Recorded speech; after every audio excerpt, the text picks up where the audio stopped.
You want to live like a stranger? Then leave like one. My father said it without shouting. That was what made it worse. If he had screamed, I could have called it anger, something hot, something temporary.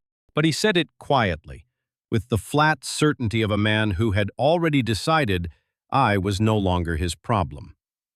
Then he picked up my duffel bag, walked to the porch steps, and dropped it onto the front lawn. Not thrown, not hurled, dropped.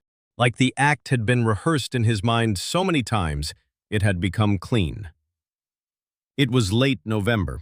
The grass was silver with frost. My scrubs still smelled like antiseptic and wet fur from the long shift at the animal hospital. I came home tired enough to feel hollow. The kind of tired where your body keeps moving, but your spirit lags a few feet behind.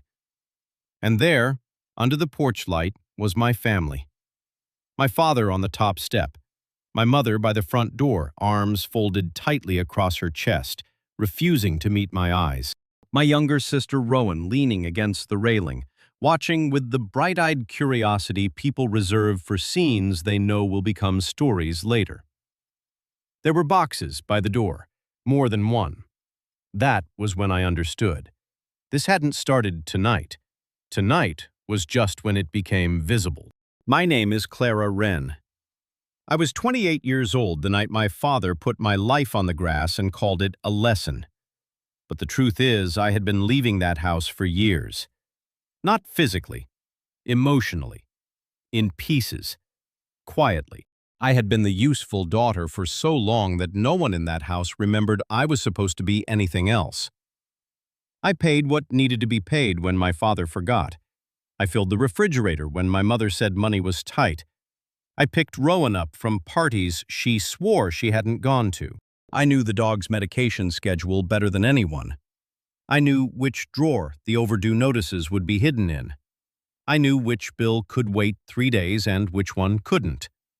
I knew how to hear tension in the kitchen before a plate ever shattered. And because I knew all of that, everyone slowly began to treat me less like a daughter and more like a household system. That's the danger of becoming the reliable one in a damaged family. People stop thanking you. Then they stop noticing you. Then, eventually, they stop seeing you as a person at all. They see you as coverage, as labor, as a function. The beginning of the end came 3 months before that night. The animal hospital offered me a place in an advanced surgical technician program. It was the kind of opportunity people work years for.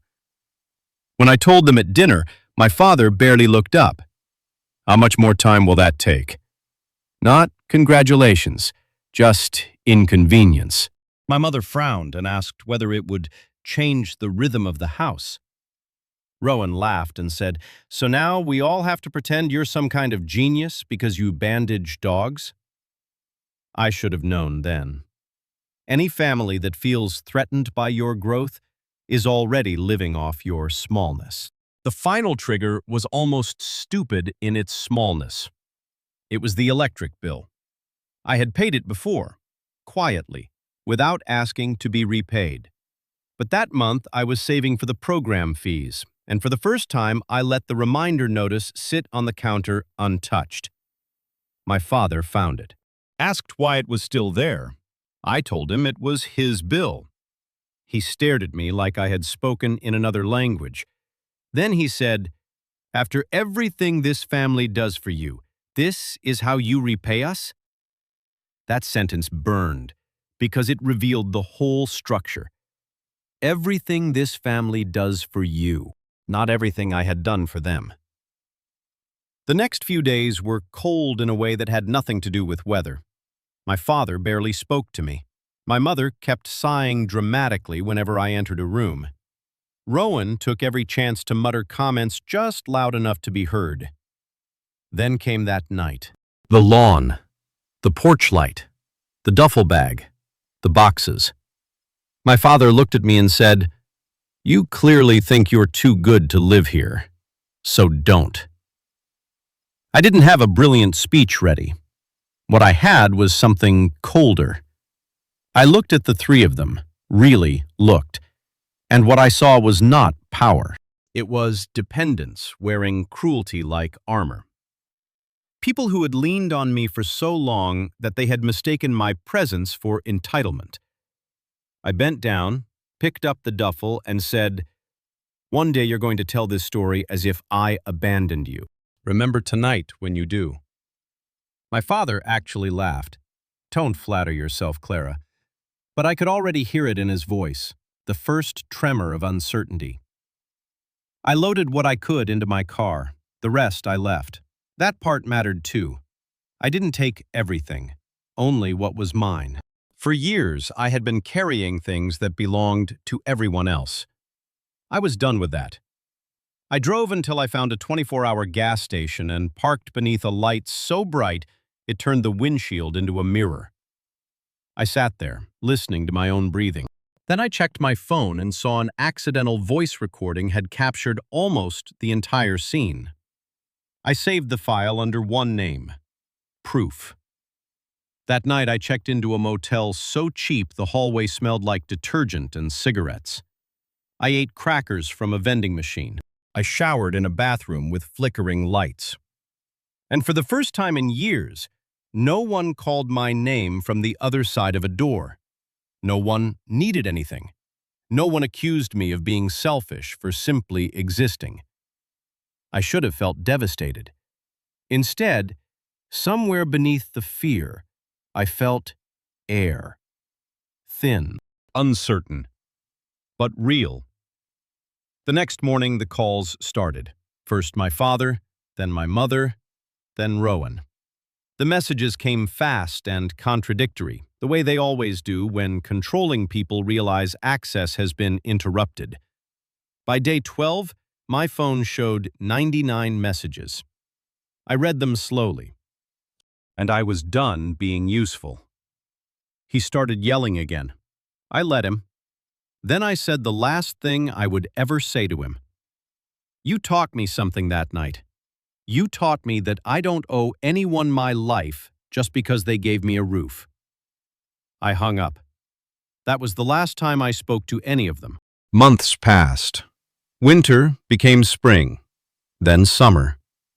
My life got smaller, but it got truer. Work, training, rent, coffee, laundry, sleep, peace.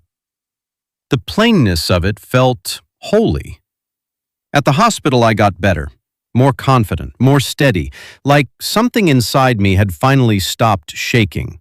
Through neighbors and scattered updates, I learned what happened after I left. The bills spiraled. My father became meaner because he was no longer buffered from consequence. My mother became more fragile because fragility no longer protected her from practical collapse. Rowan moved out after a screaming fight over money and housework.